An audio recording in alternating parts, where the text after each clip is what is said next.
अस्मी मत रो।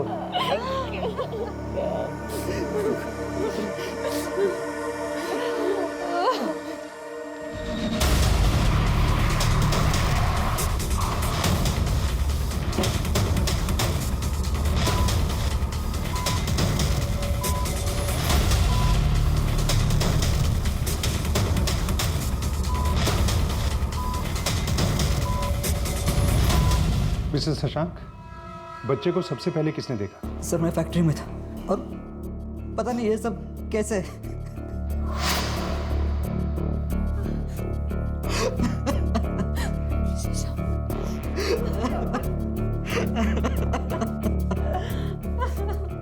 कोई बात नहीं, आप संभालिए अपने आप को।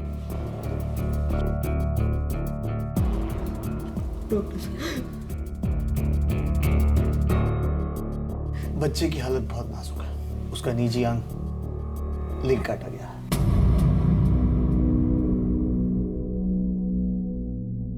मेरा बच्चा, कोई उसके साथ ऐसा कैसे? डॉक्टर साहब वो ठीक तो हो जाएगा ना? देखिए, मैं कोई झूठा दिलासा तो नहीं देना चाहता क्योंकि खून काफी बह गया है और वो बहुत नन्ही सी जान है। अगले 24 घंटे काफी क्रूशियल है। हम पूरी कोशिश करेंगे।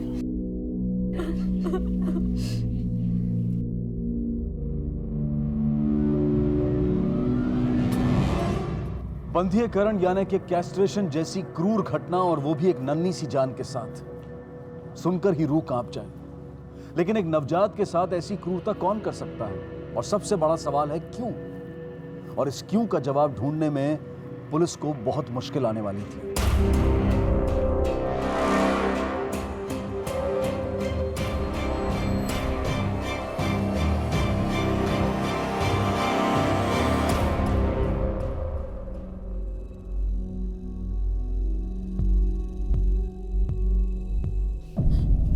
मुझे मेरे बच्चे से मिलना है। अभी उसकी कंडीशन बहुत क्रिटिकल है, आप धीरज रखिए।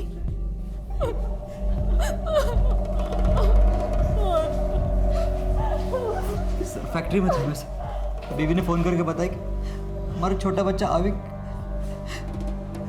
सर इतने छोटे बच्चे के साथ ऐसा कोई कैसे कर सकता है सर? हम भी वही पता लगाने की कोशिश कर रहे हैं। इन्वेस्टिगेशन शुरू कर दी है, जल्दी को लीड मिलेगी। आप अपने परिवार का ख्याल रखिए। मेडिकल से ये दवाई ले आइए तुरंत। जी सर।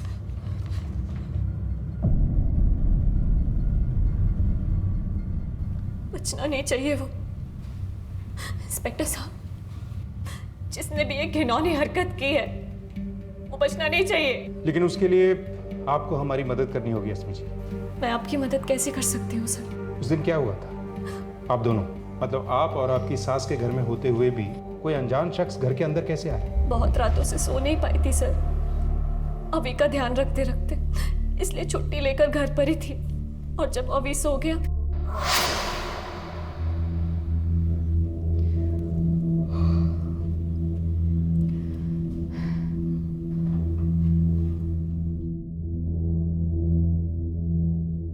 मम्मी जी, मैं बहुत थक गई हूँ, ऊपर सोने जा रही हूँ। अभी सोया हुआ है, आप थोड़ी देर उसका ध्यान रखना। हाँ हाँ, तू सोने जा, मैं पूजा करके आती हूँ, मैं देखती हूँ।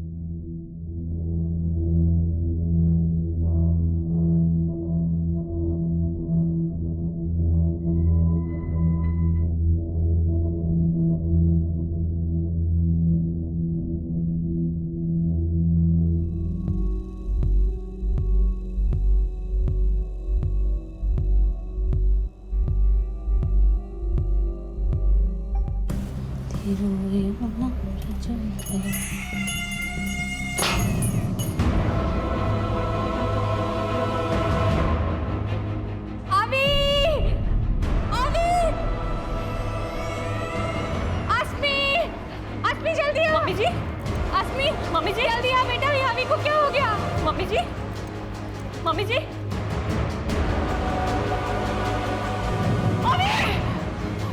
अभी मेरा बच्चा, अभी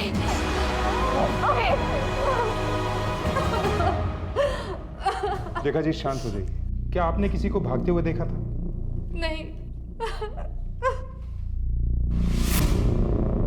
क्या हुआ होगा अस्मी जी के बच्चे को? पता नहीं, पुलिस पूरे घर की तलाशी कर रही है।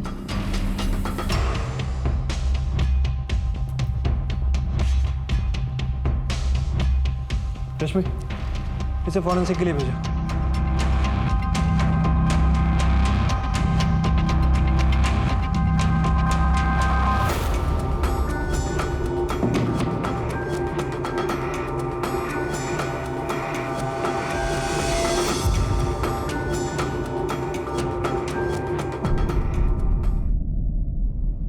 क्या हुआ बेटा?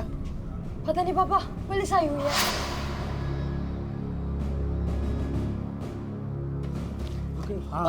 अरे आप मुझे नहीं रोक सकते, हैं मेरे भाई का घर है। एक मिनट, क्या प्रॉब्लम है आपको? ये मेरे भाई का घर है। देखिए, आपके भाई और उसकी पूरी फैमिली अभी सिटी हॉस्पिटल में है। आप लोग चाहें तो वहां जाके मिल सकते हैं। अंदर मत आइए, आने मत देना किसी को।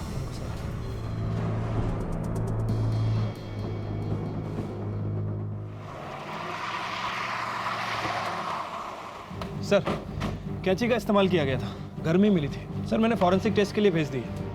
ऐसा कौन कर सकता है? सर, जिसने भी किया बड़ी आसानी से घर में घुसा और ये कांड करके चला गया। इसके पीछे कोई साधारण कारण तो हो नहीं सकता, क्योंकि बच्चे को जान से मारने की कोशिश नहीं की गई। सिर्फ उसे बधिया बनाने के उद्देश्य से उसके निजी अंग पे वार किया गया। इसके पीछे जरूर कोई पागल मनोवैज्ञानिक कारण जुड़ा हो सकता है सर। एक रूपरेखा तैयार करो। कौन ऐसा जुर्म कर सकता है? क्या किसी को बेटा पैदा होने से तकलीफ थी, या फिर लड़के को अपने लिए कोई खतरा समझता हो? ठीक है सर। सर, मैं अड़ोस पड़ोस में भी पूछताछ करवाता हूँ। तब तक बच्चे के माँ बाप से एक बार फिर से बात करके देखते हैं, शायद अब वो कुछ बताने की स्थिति में हो। ठीक है सर।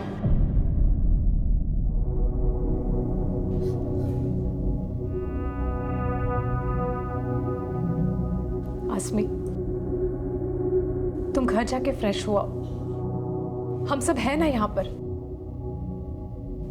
पता नहीं हमारे बच्चे के साथ कोई ऐसा कैसे कर सकता है। और वो किन्नर भी तो हो सकते हैं जो हमारे अभी के जन्म के बाद आए थे।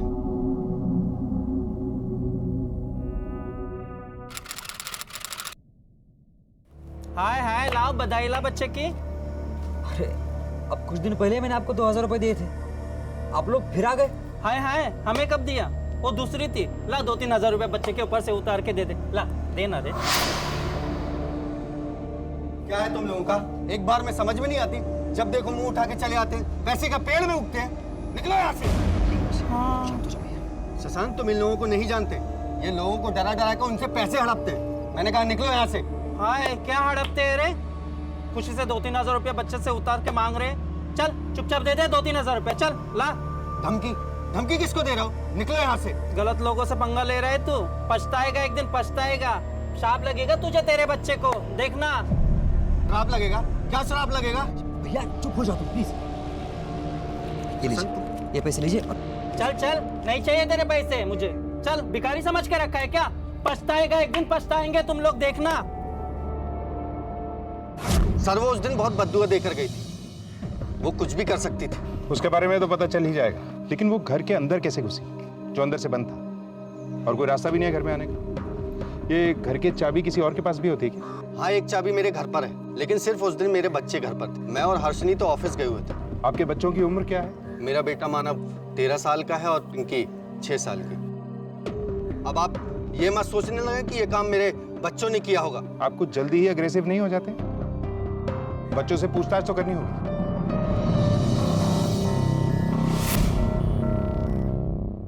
तुम्हें पक्का यकीन है कि उस घर में कोई नहीं आया था? ऐसा भी हो सकता है कि कोई इस घर से चाबी लेकर गया। नहीं, मैंने किसी को नहीं देखा था और यहाँ पे भी कोई नहीं आया था। हो सकता है तुम्हारा ध्यान ना गया हो, तुमने ध्यान ना दिया हो। बच्चा थोड़ी ना हूँ मैं। जब मम्मी पापा ऑफिस जाते हैं तो पिंके का ख्याल मैं ही रखता हूँ। 1 मिनट के लिए भी नजर नहीं हटती है मेरी। पिछले कुछ दिनों में तुमने किसी संदिग्ध आदमी को देखा? नहीं अंकल। नहीं सर, ऐसा तो कुछ भी नहीं देखा था। Thank you.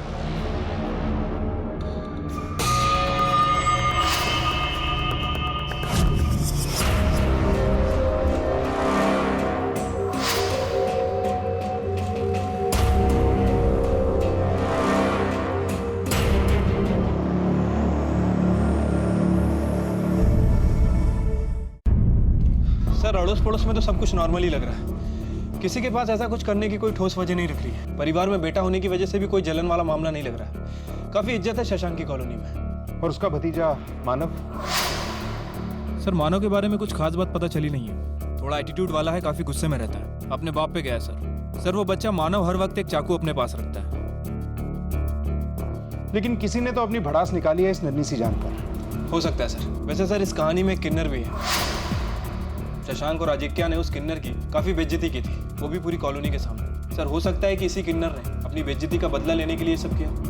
इस वक्त शक हमें सभी पे करना है। पता करो ये कहाँ मिलेगी। सर मैंने खबरियों को अलर्ट कर दिया, जल्दी उसके बारे में पता चल जाएगा। और मानव के बारे में भी पता करो। हो सकता है उसने किया, क्या उसके पास कोई वजह थी? उसके स्कूल में पता करो, दोस्तों से पता करो। और अजिंक्या की बेटी पिंकी, उससे भी बातचीत करो। उस वक्त वो थी मानव के साथ, शायद वो कुछ बोल दे। ठीक है सर।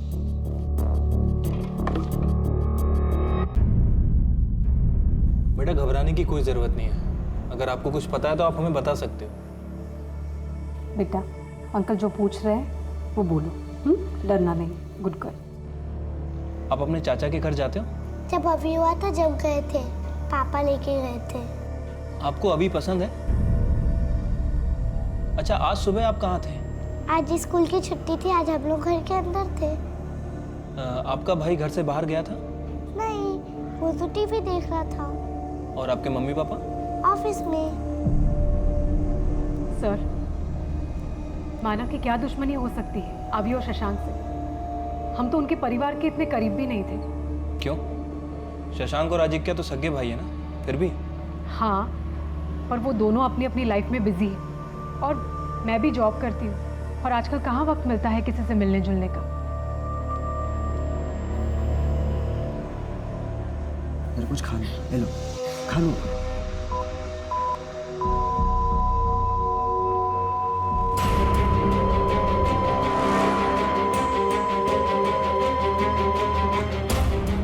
अरे रमेश जल्दी से डॉक्टर को बुलाओ। नर्स, बच्चे को क्या हुआ? सर कुछ नहीं, आप यहाँ कहाँ पर है? पे बच्चों को देखना है मुझे अभी। आ रहे हैं, वो चेक कर रहे हैं सर, प्लीज आप यहाँ पे वेट करिए। डॉक्टर साहब देखो ना बच्चों को क्या हुआ। डॉक्टर सर एक मिनट, सर।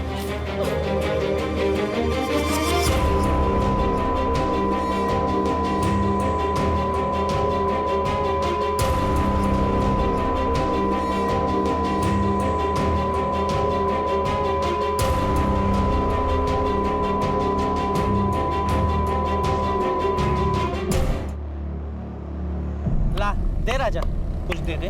छूटा नहीं है मेरे पास, अब जा। अरे राजा भला होगा तेरा। चिकने दे दे, दुआ देंगी मैं तुझे। नहीं तो आगे चल के तेरा एक्सीडेंट हो गया तो। ठीक है। ला दे। हाय हाय भगवान अच्छा रखे।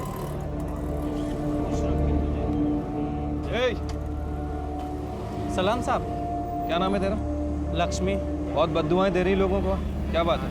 अरे कहाँ साहब, लोग या तो श्रद्धा से पैसे देते या तो डर के। कुछ दिन पहले यही बोल कर आई थी ना एक कॉलोनी में बच्चे के बाप को, जब उसने पैसे देने के लिए मना कर दिया था। याद आया? याद दिलाऊं? गलत लोगों से पंगा ले रहा है तू, पछताएगा, एक दिन पछताएगा। शाप लगेगा तुझे, तेरे बच्चे को, देखना। अरे साहब उसका भाई बहुत गुस्सा कर रहा था, गाली गलौज कर रहा था।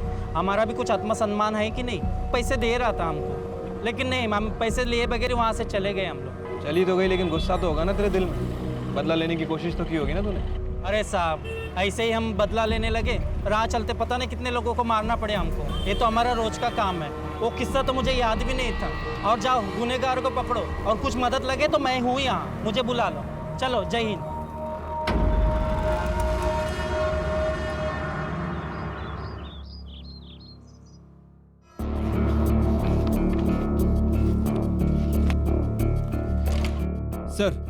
सर उस समय मानव घर में ही था, किसी ने उसे घर से बाहर निकलते हुए नहीं देखा। सर सैटरडे उसकी स्कूल की छुट्टी भी थी। और सर वो मानव दूसरे बच्चों को डराने के लिए चाकू रखा है, पर इस केस के साथ उसका कोई लेना देना नहीं है। हमने पूरी छानबीन की है। उस दिन वो अपनी बहन पिंकी के साथ ही था। और लक्ष्मी? सर लक्ष्मी उस दिन के बाद कॉलोनी में नहीं दिखी, और ना ही उसका कोई साथी। इनफैक्ट वो उस दिन रामनगर में थी। रामनगर में किसी के घर पे कोई बच्चा हुआ था। सर उस दिन के बाद शशांक की कॉलोनी में किसी भी संदिग्ध व्यक्ति को नहीं देखा गया। क्या हो सर? शशांक की फैमिली हिस्ट्री में एक बड़ी अजीब चीज पता चली है। ये देखो,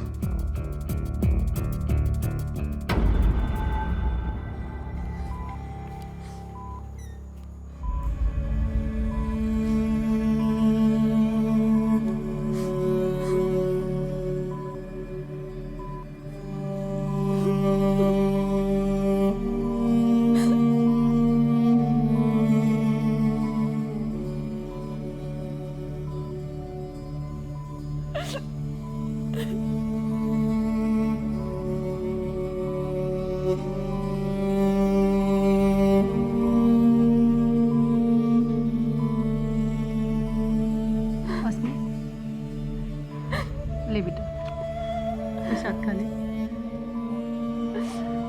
सब ठीक हो जाएगा बेटा। जा तू कपड़े बदल ले, कल से यही कपड़े पहने हुए हैं तूने। मैं कहीं नहीं जाऊंगी।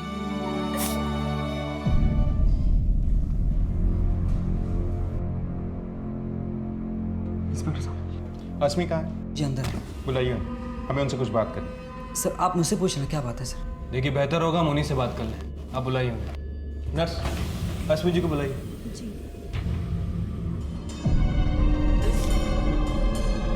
अस्मी मैम, आपको बाहर इंस्पेक्टर साहब बुला रहे हैं। मैं कहीं नहीं जाऊंगी अपने बच्चे को छोड़कर। मैम आपको बुला रहे हैं। कहा ना, नहीं जाऊंगी। सर वो नहीं आ रही हैं। ठीक है, तुम जाओ। जी सर आपको जो भी पूछना है मुझसे पूछिए। हमने आपकी फैमिली रिपोर्ट देखी है। अभी का जन्म आपकी शादी के 7 महीने के अंदर हुआ है, जबकि अस्मी जी की डिलीवरी प्रीमेच्योर नहीं थी। अस्मी की डिलीवरी की रिपोर्ट के हिसाब से अभी ठीक 9 महीने के बाद पैदा हुआ था। इसीलिए हमें अस्मी से बात करनी है। क्या आपको इसके बारे में पता था? कहीं शादी से पहले अस्मी जी का किसी नहीं सर, बिल्कुल नहीं। सर अस्मी शादी के पहले प्रेग्नेंट थी, लेकिन सर अभी मेरा ही बच्चा है। शादी के पहले मैं और अस्मी रिश्ते में थे। सर जब अस्मी प्रेग्नेंट हुई तो हमने जल्दबाजी में शादी करने का फैसला लिया। सर आप चाहे तो अस्मी से बात पूछ सकते हैं। लक्ष्मी ने कुछ नहीं किया। अस्मी जी का भी कोई अफेयर नहीं था और शशांक भी साफ है। कहीं ऐसा तो नहीं कि हम गलत जगह पे इन्वेस्टिगेशन कर रहे हैं? हम घर के बाहर ढूंढ रहे हैं और मुजरिम घर के अंदर ही हुआ तो? आस पड़ोस वालों से पूछताछ करो, घर वालों के बारे में, खास तौर पे पति पत्नी के बारे में। कोई सुराग तो मिलेगा। Okay sir. पारिवारिक रिश्ते जो एक नजर में तो बिल्कुल सटीक दिखाई पड़ते हैं, लेकिन कभी कभी हम उनके पीछे छुपी भावनाओं को समझ नहीं पाते हैं, और अक्सर यही भावनाएं हमारे अंदर अपना घर बना लेती हैं। शशांक के घर के बाहर के सभी लोग अब शक के दायरे से बाहर थे, क्योंकि पुलिस को किसी के भी पास जुर्म का कोई ठोस कारण नहीं मिला था। इसलिए अब घर वाले शक के दायरे में थे। लेकिन घर का कोई बंधियाकरण यानी कि कैस्ट्रेशन जैसा क्रूर काम क्यों करेगा? आस पड़ोस के लोगों से तो यही पता चल रहा था कि शशांक का परिवार एक हंसता खेलता परिवार है और पति पत्नी भी बच्चे से बेहद प्यार करते हैं। लेकिन तभी पुलिस के सामने एक और नजरिया आया। सर वैसे तो उन दोनों के बीच में कोई प्रॉब्लम नहीं था। इसके अलावा और कुछ कभी बताया उसने अपनी शादी के बारे में? कुछ खास नहीं सर, बस उसे थोड़ा पैसे का प्रॉब्लम था। उसने शादी भी जल्दी कर ली थी और बच्चा भी। हर महीने किसी न किसी से वो उधार मांगता रहता था। पिछले हफ्ते मेरे से 10,000 रुपये लिए हैं। काफ़ी स्ट्रेस में था वो।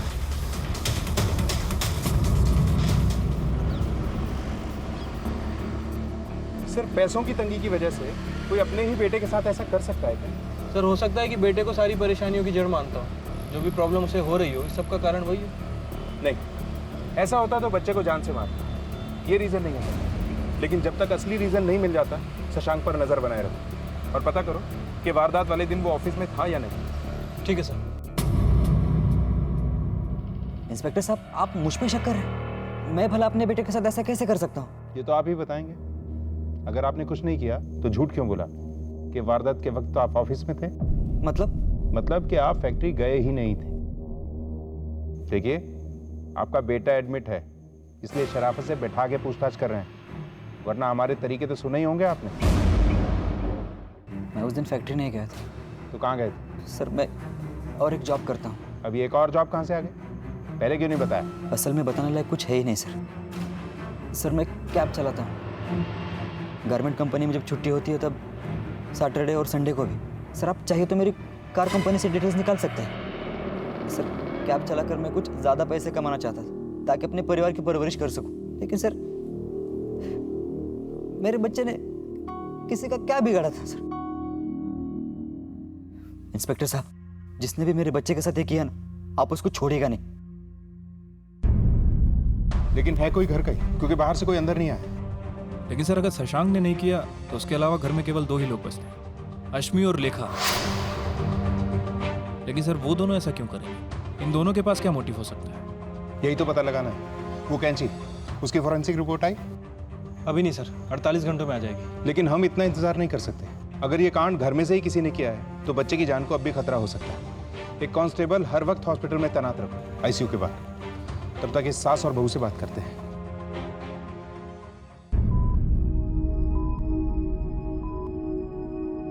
देखना, कोई इतनी नन्ही सी जान के साथ ऐसे कैसे कर सकता है? अस्मी जी, मुझे आपसे कुछ बात करनी है। अस्मी बेटा, तुम इंस्पेक्टर साहब से बात कर लो। अभी को मैं देखता हूँ बेटा। जाओ बेटा। आइए।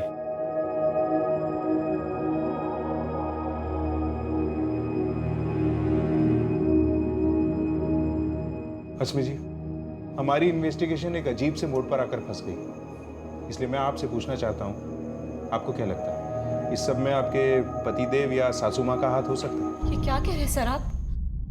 ऐसा कैसे हो सकता है? देखिए, हमने सभी संदिग्धों को टटोल कर देख लिया है, कुछ भी नहीं मिला। इस सब में किसी घर वाले का ही हाथ है, क्योंकि किसी बाहर वाले की घर के अंदर तक पहुंच नहीं हो सकती। सर, शशांक ये सब करने के बारे में सोच भी नहीं सकता। और मम्मी जी? साहब, मेरा बेटा और बहू तो जान छिड़कते हैं अभी पर, वो दोनों ऐसा कुछ नहीं कर सकते साहब। लेखा जी, ठीक से याद करके बताइए, हो सकता है कि आप हमारी कुछ मदद कर सकती हैं। अभी के जन्म के बाद आपके बेटे और बहू में कुछ बदलाव आया? सर, वो मम्मी जी अभी के जन्म से पहले बहुत खुश थी। शशांक के ना होने पर हमेशा पास में रहती थी, मेरा अभी का बहुत ध्यान रखती थी।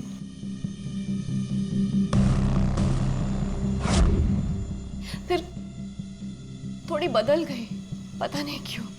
अस्मी थोड़ी चिड़चिड़ी हो गई थी, बहुत डिप्रेस रहने लगी थी अभी के जन्म के बाद। कुछ अलग सा बर्ताव करने लगी। अभी का सारा काम मैं करती थी, उसे संभालती थी। मम्मी कुछ ख्याल भी नहीं करती थी। पर आजकल तो ये होता ही है साहब, वो क्या कहते हैं उसे, पोस्टमार्टम डिप्रेशन। हाँ हाँ, शायद वही होगा। पर साहब, मुझे नहीं लगता मेरी बहू ऐसा कुछ कर सकती है। नहीं सर, मम्मी ऐसा नहीं कर सकती।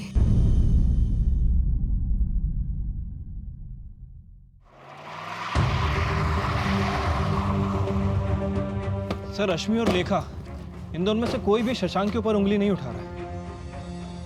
लेकिन कोई प्रॉब्लम तो है, क्योंकि दोनों में से कोई भी एक दूसरे के प्रति शक जाहिर नहीं कर रहा है। सर, ऐसा भी हो सकता है कि बेटे और पति के प्यार में आकर ये दोनों शशांक के ऊपर आंख बंद करके भरोसा कर रहे हैं। सर, ठीक है, जाओ।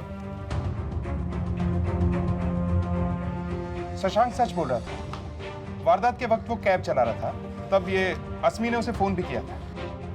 अब देखते हैं कि ये शशांक साहब किससे ज्यादा प्यार करते हैं और क्यों।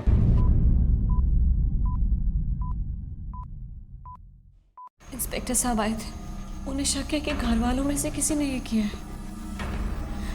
ऐसा कैसे हो सकता है? अच्छा, मम्मी जी, क्या वो ऐसा कर सकती है? तुम्हें याद है मैंने बताया था कि वो कुछ बदल सी गई है। अच्छा, वो भी तुम्हारे बारे में कुछ ऐसी बातें कर रही थी। जब से अभी पैदा हो तुम कुछ बहक सी गई हो। अस्मी, अगर माँ की ये बात मैं मान नहीं सकता, तो तुम मेरी माँ के बारे में ऐसे कैसे बात कर सकती हो? वो मुझे दोष दे रही थी। और तुम भी तो मुझे दोष दे रही हो। तुम मुझ पर इल्जाम कैसे लगा सकती बहू? मम्मी जी, आप सच में बदल गई हैं। पहले तो बहुत ध्यान रखती थी हमारा, अब आपको प्रॉब्लम है ना हमसे, तभी ऐसे बर्ताव कर रही है हमारे साथ। हाँ? एक मिनट, क्या लगा रखा ये? हॉस्पिटल है, तमीज से रहिए। डॉक्टर साहब, अभी कैसे है? अस्मी जी, जब तक वो यूरिनेट नहीं करता हम कुछ नहीं कर सकते। उसकी ज़िंदगी अब भी खतरे में है। हालांकि उसकी सेहत पहले से काफ़ी बेहतर है, पर हमें कंप्लीट रिकवरी के लिए वेट करना होगा। आपको क्या लगता है दोनों में से कौन हो सकता है? सर, आप प्लीज़ मुझे और मेरे फैमिली को बख्श दीजिए। सर, वो टेंशन में आकर एक दूसरे पे इल्ज़ाम लगा रही है। देखिए, मैं जानता हूँ कि इन दोनों के अलावा और कोई नहीं हो सकता है। और सर, मैं ये भी जानता हूँ कि इन दोनों में से किसी ने भी नहीं किया ऐसा। एक तरफ मेरे बच्चे की माँ है और सर दूसरी तरफ मेरी अपनी माँ है। सर, वो दोनों ऐसे सोच भी नहीं सकते। दो ही संदिग्ध बचे थे और सर दोनों के ऊपर आरोप लगाने के लिए हमारे पास जुर्म की कोई सॉलिड वजह नहीं है। ऐसा कुछ भी करने के लिए वजह काफी स्ट्रांग होनी चाहिए। क्या वजह हो सकती है? हमने जो साइकोलॉजिकल रूपरेखा तैयार करवाई थी उसकी रिपोर्ट मंगवाओ। तब तक इस अजिंक्य और हर्षिनी से दोबारा बातचीत करते हैं। ठीक है सर। ये क्या बोल रहे हैं आप? मम्मी और अश्मी? देखिए, हमारा यकीन कीजिए, घर के अंदर से इन दोनों के अलावा और कोई हो ही नहीं सकता। अच्छा, एक बात बताइए, क्या आप दोनों ने इन लोगों में कभी कोई अजीब बात नोटिस की थी? सर, कुछ ज़्यादा तो नहीं, लेकिन आसमी कभी कभी कहती थी कि मम्मी जी आजकल थोड़ी अलग सी हो गई है। मैंने कुछ ज़्यादा ध्यान नहीं दिया क्योंकि हमारे घर में इतने प्रॉब्लम्स हैं, दूसरों की परेशानियां कहाँ देखेंगे। जिन दूसरों की बातें आप कर रही हैं वो आपके घर वाले हैं।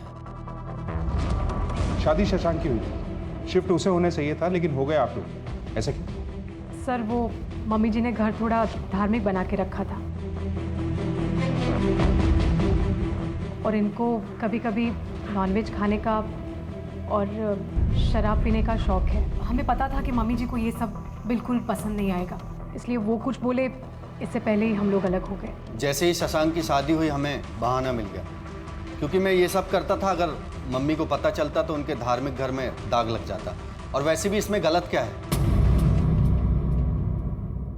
आखिरकार संदिग्धों की गिनती 2 तक आ पहुंची, लेकिन उनके खिलाफ कोई भी ठोस सबूत नहीं थे। बच्चे की हेल्थ में अब सुधार हो रहा था और अब वो खतरे से बाहर था, लेकिन इस एक हादसे ने जैसे परिवार को तोड़ कर रख दिया था। एक हंसता खेलता परिवार ऐसे घिनौने अपराध का शिकार बना कि उनकी जिंदगी एक अलग ही मोड़ पर चली गई। अब आपका बच्चा बिल्कुल ठीक है, आप इसे घर ले जा सकते हैं। Thank you doctor.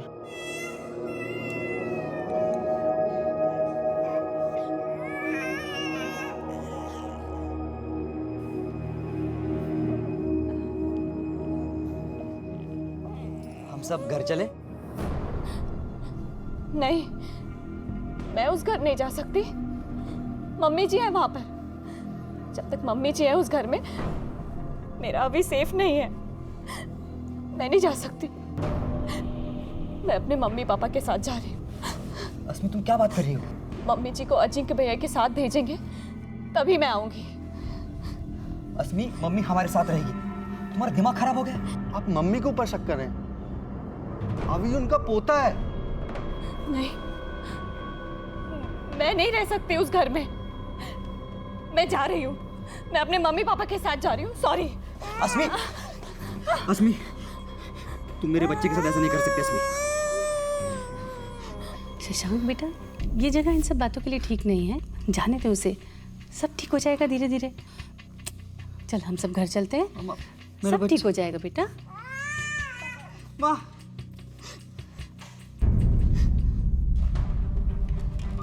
सर, अभी को डिस्चार्ज कर दिया गया है। अस्मी उसे लेकर घर जा रही है। ठीक है, बच्चे और माँ बाप पे चौकन्नी नजर रखो। लेकिन अचानक अस्मी को अपनी सास पे इतना गहरा शक कैसे हो? नजर रखो उसमें। ठीक है सर। सर, वो कैंची की फॉरेंसिक रिपोर्ट आ गई है। रिपोर्ट के मुताबिक कैंची पर दोनों ही औरतों के फिंगरप्रिंट है। जाहिर सी बात है, दोनों ही उसे यूज करती होंगी। ये तो पक्का है कि बाहर का कोई नहीं है, अपराधी इन दोनों में से कोई एक है। लेकिन सबूत हमारे पास किसी के भी खिलाफ नहीं। सर, एक चीज और है जिस पर हमने गौर नहीं किया। सर, हो सकता है कि शशांक और लेखा ये दोनों आपस में मिले हों, और हो सकता है कि हमें गुमराह करने की कोशिश भी कर रहे हैं। सर, माना कि उस दिन शशांक घर पर नहीं था, लेकिन ये हो सकता है कि अपनी माँ से बोलकर उसने कांड करवाया। हो तो सकता है।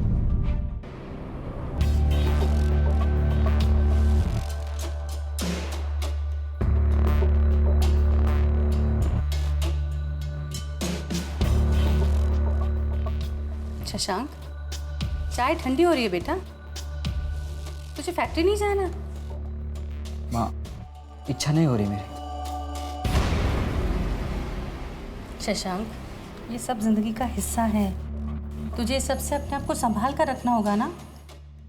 हम सब है ना, सब ठीक करेंगे। चलो उठ।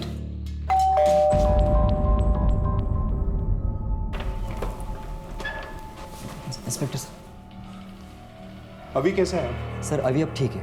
मैं उन्हें जल्द से जल्द घर ले आऊँगा। बस वो ज़रा सी डरी हुई सी है। मुझे तो चिंता इस बात की है साहब कि अभी उस पागल औरत के पास है। मैं तो शशांक से कह रही हूँ कि अभी को ले आए और भूल जाए उस औरत को। माँ बस करो अब। कितनी बार बता चुका हूँ कि अस्मी अपने बच्चे पे एक आंच तक नहीं आने देगी। पता नहीं शशांक, तुम्हारी आंखें कब खुलेंगी। शशांक जी, हम आपका डीएनए टेस्ट करवाना चाहते हैं। आई होप आपको कोई आपत्ति नहीं है। अस्मी शादी से पहले ही प्रेग्नेंट हो गई थी, इसलिए इस बात की पुष्टि कराना बहुत जरूरी है कि ये बच्चा आपका है। सर, आपको अभी भी लगता है कि अस्मी का कोई अफेयर था और उसी के चलते मैंने बच्चे पे हमला किया? सर आप ये बात तो खुद चेक कर चुके हैं कि उस दिन मैं कहाँ पर था। ऐसा भी तो हो सकता है कि आपने किसी और की मदद ली हो ये करने में। सर आप डीएनए टेस्ट करवाइए।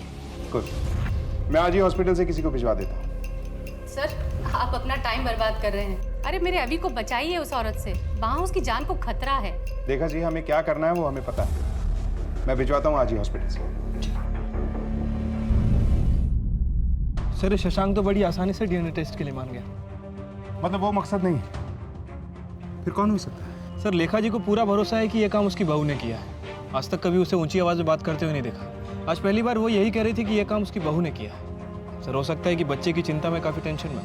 शायद अस्मी के मायके जाके चेक करते हैं। ठीक है सर।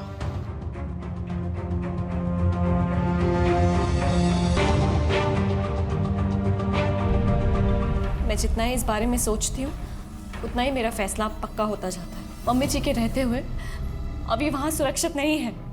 आपकी मम्मी जी भी बिल्कुल ऐसा ही बोलती हैं। वो तो कहेंगी ही, लेकिन अभी वहाँ सेफ नहीं है, ये आप लोग भी जानते हैं। और हम भी इस बात का ध्यान रखें कि आपका बेटा पूरी तरह से सुरक्षित रहे।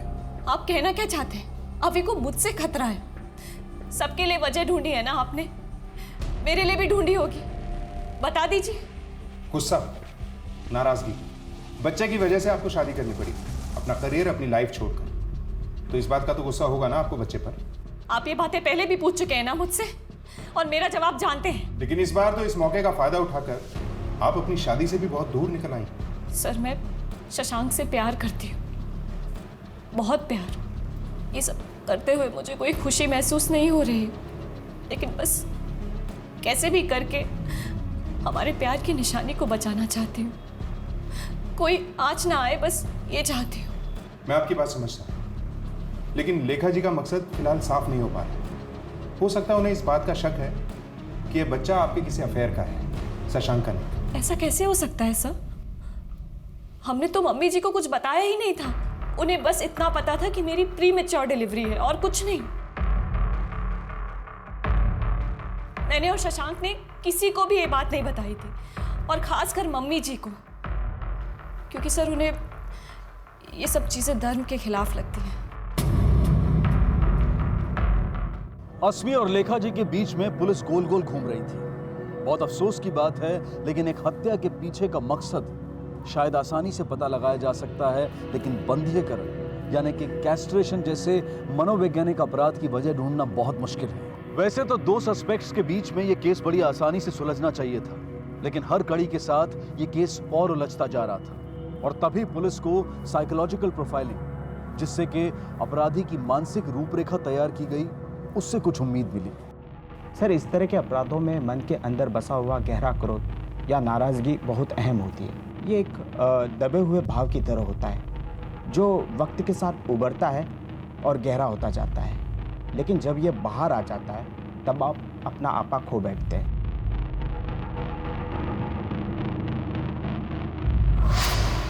सर लेखा जी को पूरा भरोसा है कि ये काम उसकी बहू ने किया है। आज तक कभी उसे ऊंची आवाज में बात करते हुए नहीं देखा। आज पहली बार वो यही कह रही थी कि ये काम उसकी बहू ने किया है। सर हो सकता है कि बच्चे की चिंता में काफी टेंशन में। अस्मी जी आपको बाहर इंस्पेक्टर साहब बुला रहे। मैं कहीं नहीं जाऊंगी अपने बच्चे को छोड़कर। मैम आपको बुला रहे हैं। कहा ना, नहीं जाऊंगी। सर मम्मी जी अभी के जन्म से पहले बहुत खुश थी, पर कुछ दिनों बाद कुछ अलग सा बर्ताव करने लगी। ये सब मम्मी जी की वजह से हुआ है। अरे अभी होने के बाद तो ये उससे चिड़चिड़ करने लगी थी। मैं चिड़चिड़ करती थी कि आप कर रही थी? मैं तो शशांक से कह रही हूँ कि अभी को ले आए और भूल जाए उस औरत को। यस। क्या हुआ सर?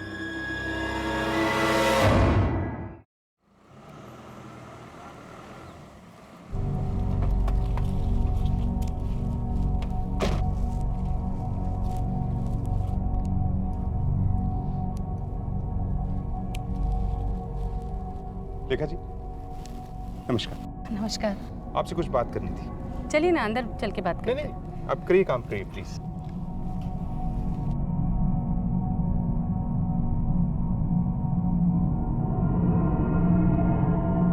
खराब पत्ते काट रही हैं आप शायद। जी। आपको पता था कि आपकी बहू शादी से पहले ही प्रेग्नेंट थी? नहीं। अरे आपके लिए तो ये बहुत चौंकाने वाली खबर रही होगी जब आपने पहली बार ये सुना होगा। रेखा जी, आप बहुत धीरज और हिम्मत वाली हैं। आपकी जगह अगर कोई और होता ना तो अपना आपा खो बैठता। वो तो है। अरे सरासर गलत बात है, पाप है। समाज ऐसे बच्चे को स्वीकार करेगा? परिवार के नाम का क्या होगा? और आप, अरे समाज को क्या जवाब देंगे आप? और आपकी आंखों के आगे पनपता रहेगा ये पाप। पाप तो है, और हमारी धार्मिक अस्मिताओं के भी खिलाफ है, हमारे सम्मान के खिलाफ है, किसी की भी सहनशीलता के परे है। अधर्म है ये, सरासर अधर्म है साहब। हाँ, और ऐसे घर में जिसे आपने इतने वर्षों से इतना पवित्र रखा, अचानक एक बच्चा आता है और सब कुछ बर्बाद। इसीलिए तो शुद्ध कर दिया उसका लिंग काट कर। मेरे बेटे और बहू ने तो मुझे बताया भी नहीं कि बहू शादी से पहले से प्रेग्नेंट थी। 15 दिनों में उन्होंने मुझे ये खुशखबरी सुना दी।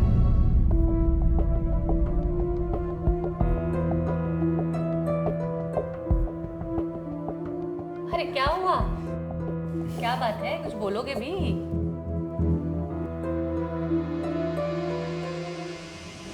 जी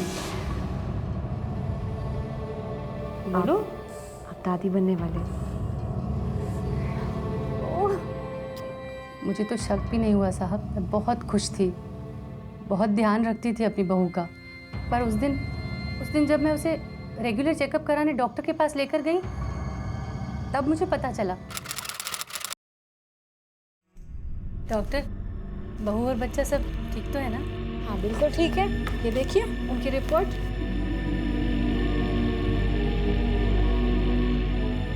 डॉक्टर, ये बच्चा कुछ ज़्यादा जल्दी बड़ा नहीं हो रहा? जल्दी तो नहीं, 5 महीने में बच्चे का इतना ही विकास होता है।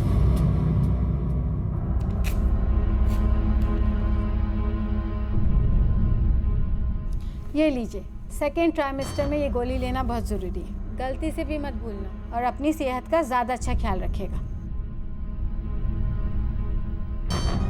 उन्हें लगा कि मुझ जैसी अनाड़ी को कुछ समझ नहीं आएगा। मैंने बहुत सोचा, मैं सब समझ चुकी थी। वो बच्चा एक कलंक था मेरी बहू पर और मेरे परिवार पर। उसके साथ तो यही होना था।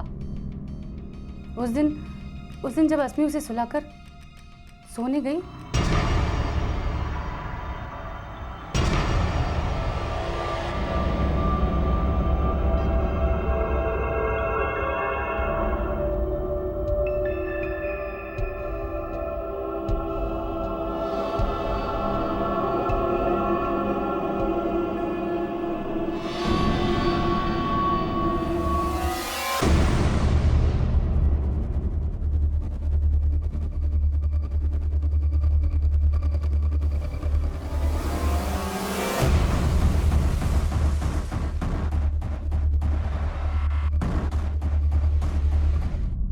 उसका शुद्ध करना जरूरी था ताकि उसमें से उस पापी औरत का खून निकल जाए। और तुम्हारा बेटा, ये बच्चा उसका भी तो था। तो संयम रखना औरत की जिम्मेदारी है, और शादी से पहले शारीरिक संबंध रखना हमारे धर्मशास्त्रों के खिलाफ है। लेकिन उसके बाद इन दोनों ने शादी की। आप नहीं समझोगे इंस्पेक्टर, पाप तो पाप ही होता है ना। धर्म और शास्त्र की इस अजीब व्याख्या का हर्जाना एक नन्ही सी जान को भुगतना पड़ा। और बड़े दुख की बात है कि एक औरत होकर भी लेखा जी अस्मी के बारे में ऐसे ख्याल रखती थी। और उससे भी ज्यादा दुख की बात यह है कि उन्हें अपने पोते से जरा भी लगाव नहीं था। उस बच्चे की गलती सिर्फ इतनी सी थी कि वो उनकी मर्यादा के दायरे के अंदर पैदा नहीं हुआ था। लेकिन ये दायरे बनाने का हक हमें देता कौन है? और इन सब बातों में उस नन्ही सी जान अवी का क्या दोष था? दादी और पोते के अटूट रिश्ते पर यह किस्सा हमेशा के लिए एक काला अध्याय बनकर रहेगा। इसमें मुझे माफ कर दो। मुझे नहीं पता था कि मेरी माँ इस। इट्स ओके शशांक, इसमें तुम्हारी गलती नहीं थी।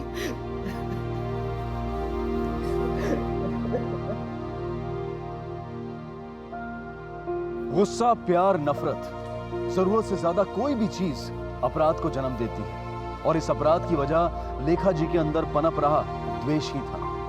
ईश्वर और धर्म में अटूट श्रद्धा रखना गलत नहीं है, लेकिन फिर कौन सा धर्म और ईश्वर एक मासूम बच्चे पर इस तरह के अपराध को सही साबित कर सकता है? तब कहां जाता है भगवान का डर? धर्म के नाम पर हम कब तक ऐसी क्रूरता करते रहेंगे? कब अंधविश्वास के खिलाफ हमारी आंखें खुलेंगी और हम अपने बच्चों के लिए एक सुरक्षित दुनिया बना पाएंगे? इन सारे सवालों का जवाब हमें आज नहीं तो कल अपने आप को, अपने बच्चों को और अपने भगवान को देना होगा। इसी विचार के साथ अब मैं अनूप सोनी आपसे विदा लेता हूं।